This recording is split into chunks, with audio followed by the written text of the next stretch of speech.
Hello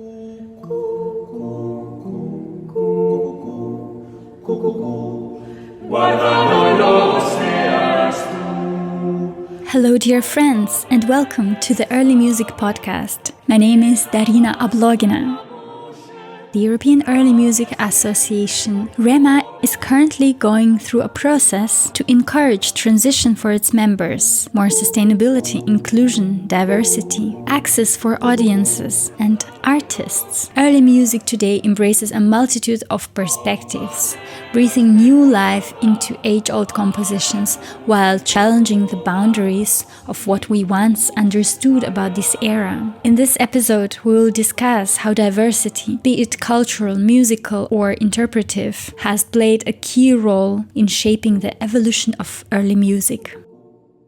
And today, we will discover the field of young festivals in transition. My name is Jorge Losana and I'm the director of the Hijos Festival in the south of Spain, Sierra Espuña, and I also sing and direct Cantoría, a vocal group focused on Spanish and Iberian Renaissance music. Could you tell about your repertoire a little bit more? We sing mostly secular music. It was our first CD that we recorded with Ambrone label. We recorded Ensaladas, which are a very nice kind of music. We think it's like small theater pieces which are a mixture of different things with political and religious jokes, so it's very nice. Our core is our vocal quartet, very focused on words and feelings and colors of the voice. You are leading a festival. Could you tell more about the concept of this festival and how does diversity influence the idea behind it? The Hijos Festival was born to help the region where we are. We bring young ensembles to spend there 1 week and to learn to develop their careers. And they receive opportunities like videos and talks with promoters. But what they give is also very important because they have meetings with local artists that otherwise they will not listen or have this kind of international influence. One of the things, the main points are the Hijos Labs. These are conferences with promoters from all the world. They share ideas.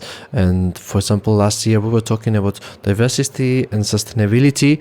What is the point for early music young ensembles? What does it have to do with us? We believe that early music and our job is not only to play beautiful music and to connect with the audience, but also to bring something to the society.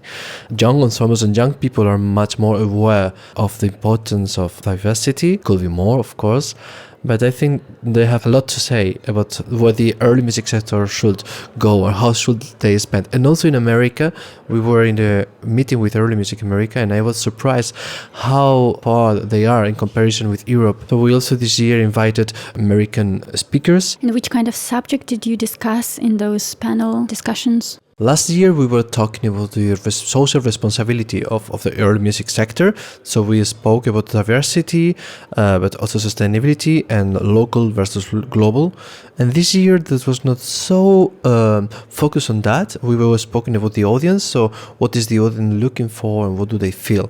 But at the end, diversity was a topic all the time. And what would be the key points of the solution?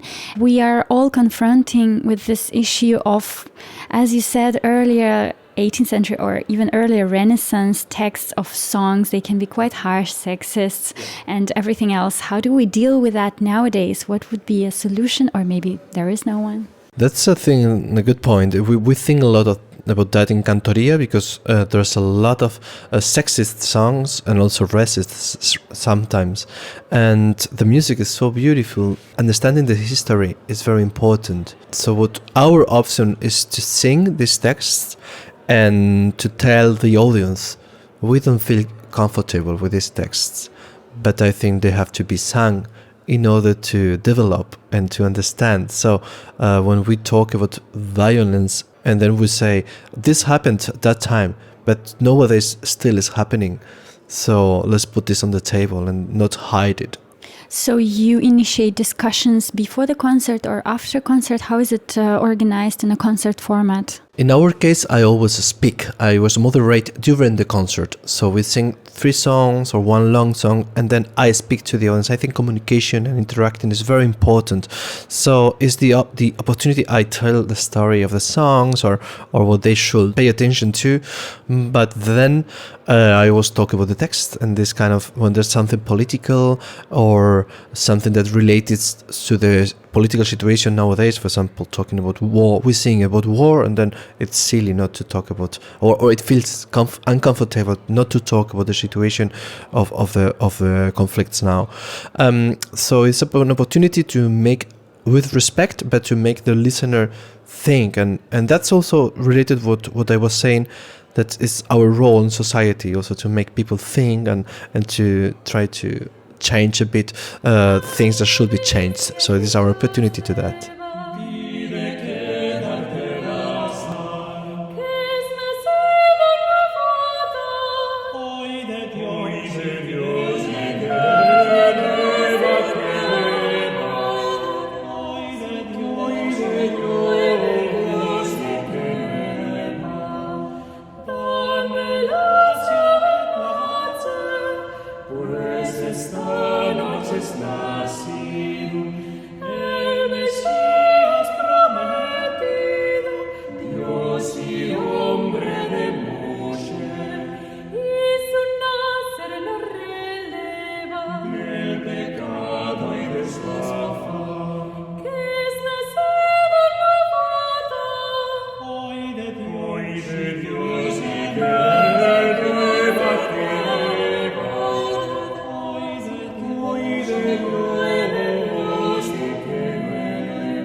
Organizing a festival in this ethically new perspective, having in mind heritage issues and dealing with those problems and trying to include diversity into the nowadays perspective, of course, as we are living in it, what are the greatest challenges? Because a festival, it's in a way, it's an organization and it should function in a certain way. We have been writing a diversity plan. We were looking for another institutions or associations that has this diversity plan, and as we are young, we realized that at a certain moment there was a lot of things to change, but another things that were like, oh, this we are doing already. Like, it comes quite natural for us to include gender balance or trying to keep attention to race or orientation, and for example, we welcome young ensembles, and then there's a page of what about diversity, respect, also the way of communication, and in social media, in the concerts. Being aware is the first step. Since you had the plan of diversity, could you share, or how do you communicate that to the audience, that they understand that you are open-minded and you're kind of on their side? First thing is that our conferences are about that. So it's kind of a flag for us that this is important for the festival, for the values of the festival. And the next step will be to try to have a more diverse audience, to include immigrants that just arrived to the place of Sierra Espuña. I think it's a long-term thing, and it's a question of sharing and also what they can give to us. It's not only like come and listen to my music, but it's an exchange. It's just an exchange, yeah. How do you try to attract different types of audiences? For instance, you mentioned the people who cannot afford coming to the festival. How do you integrate them?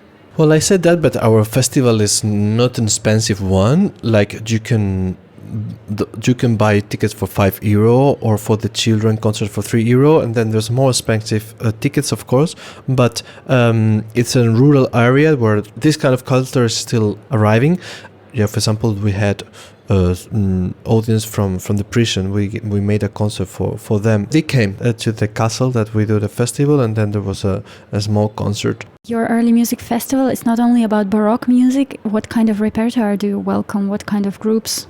For example, we had groups that wanted to mix with electronics or new composers, or even compose, and then we always tell them that's very nice, but this is not our identity. We work on historic music, on the aim of connecting with the past and bringing it to the present.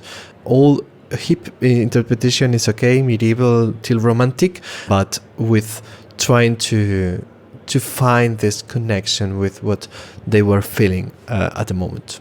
In terms of ensembles that you invite, you welcome queer ensembles or LGBTQ plus friendly. We open a call for residencies, and they have to write a statement about what their values. We think it's not only about music; it's what the groups want to express to the world. Normally, as our values are written, groups that are on this search comes, and we have had this year there was gender fluid musicians and of course LGTB has been all the time, but it's not check, it just happens because the world is like that, fortunately, and we open them and invite them to express as they want, of course.